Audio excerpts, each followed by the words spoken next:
The Galaxy Z Flip 6 is not for you. It's not even for me. If you don't want a phone that changes how you're currently using your smartphone, don't buy this. However, if you are someone who likes to try something different and you are tired of the same old, then this is the phone for you. Let's go. I know what you're saying. The guy who just told you that the Z Flip 6 isn't for him is about to review the Z Flip 6. It's because I don't need to be in love with this myself to show how other people can love it. This review isn't going to be like others.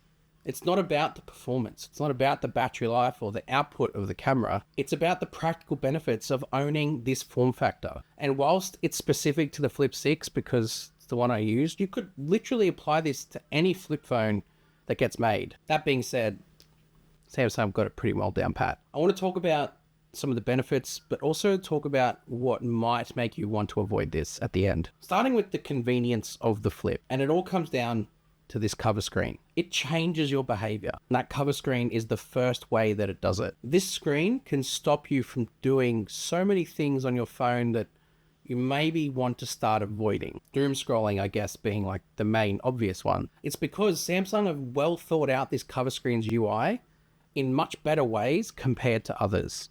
They haven't just slapped a full smartphone UI on the front and called it a day. They actually curated an entirely different user experience because they didn't want you using it like a normal phone. It's about convenience. They've given you some very purposeful things to do on here that take you away from needing to open your phone up. And it's the things that you probably need the most. Swiping to see notifications, scrolling through widgets and seeing different apps and shortcuts into certain things like the weather, like a voice recorder that you may want to sort of jump into without needing to open up your phone and then forget why you did that in the first place. It's also the camera. The fact that you can conveniently launch it, and I'll get to camera later, because that's just one of the things that the cover screen can enable you to do conveniently. But this cover screen, it's not just about what it can enable, it's also what it doesn't enable you to do. The fact that you can do a lot on here that's purposeful and actually what you intend to do, like notifications being the main part, responding to messages being another, means that you don't have to be caught up in what you would normally do on the inside of a smartphone. You pull it out of your pocket, you've forgotten your original purpose, and before you know it, you're 6 TikToks deep and you've wasted half an hour. Seems like I've also done a really cool job of providing fun. Through Good Lock, you can enable some little pocket games on the front cover screen.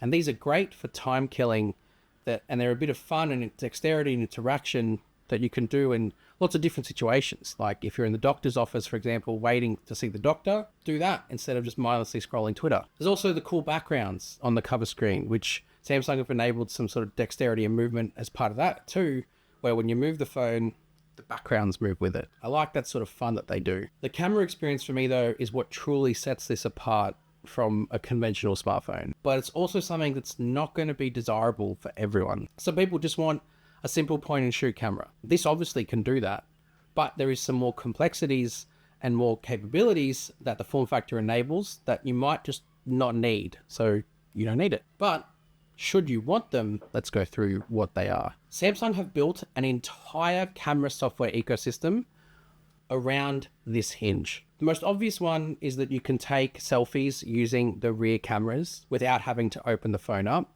Again, super convenient and gives you a really nice sort of compact camera that's really high quality, that fits in your hands. There's a lot of different modes and features that Samsung have chucked on here. Like you can do photos, you can do portraits, you can do video. And what's also really neat too is that when it's sort of propped up at like 80 degrees, you can just let it sit there and it will track you around the room and sort of zoom in and out to follow where you are. Pretty clever. It's definitely one of the most convenient, but also fun ways to capture selfies. The other obvious way is Flex Cam. This will transform the inner display's user interface to suit the form factor. Controls down the bottom, viewing up the top, sensational. There is a host of features for this, and plenty I've covered in other videos, so you can go and check out my Flip videos, even Flip 5, a lot of them sort of still apply here with the Flip 6. It's not about that capability today, it's literally about the fact that this can give you unrivaled, absolutely pun intended, flexibility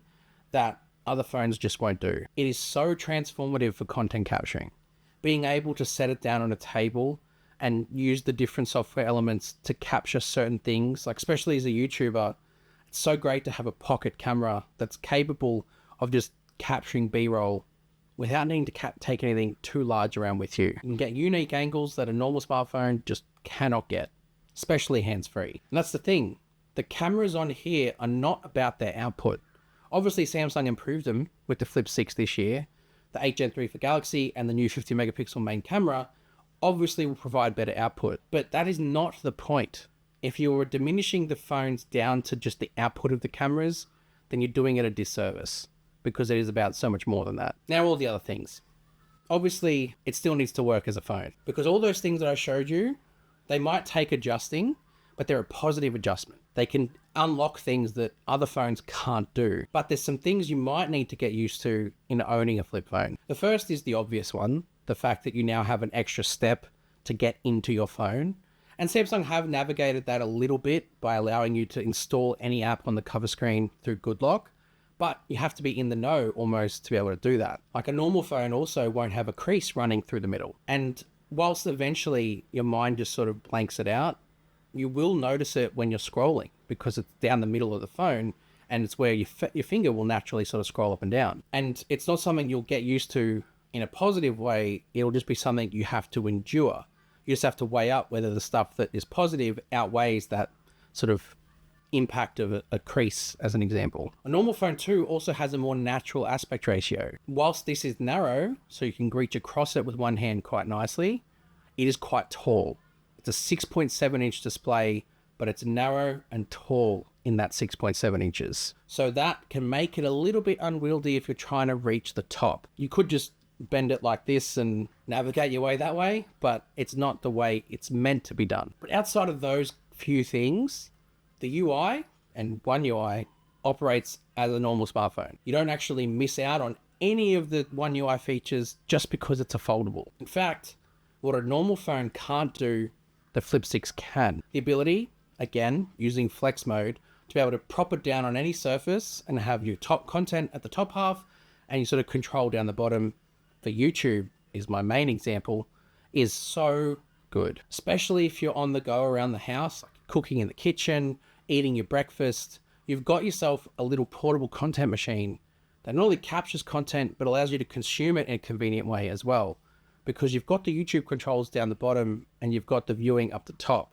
Now, people will argue that it's not the biggest screen. Oh, you've got a big display. Why would you want to watch it on that tall, small top half? The point of it isn't the fact that you're getting this cinematic viewing experience.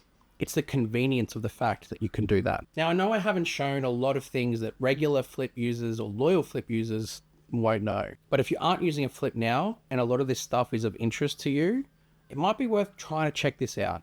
If you're wanting to get into the foldable game, the Flip is definitely the easiest and low-cost way, compared to a Fold, for example, of being able to do it, because it's most normal, like a normal smartphone when open, but also can transform your experience of not using a phone, especially if you're bored of normal slabs at the moment. And if you do grab a Flip and you're interested to know all things Samsung, hit subscribe, come and check out all my videos about how to use your phone, and I'll see you guys in the next one. You!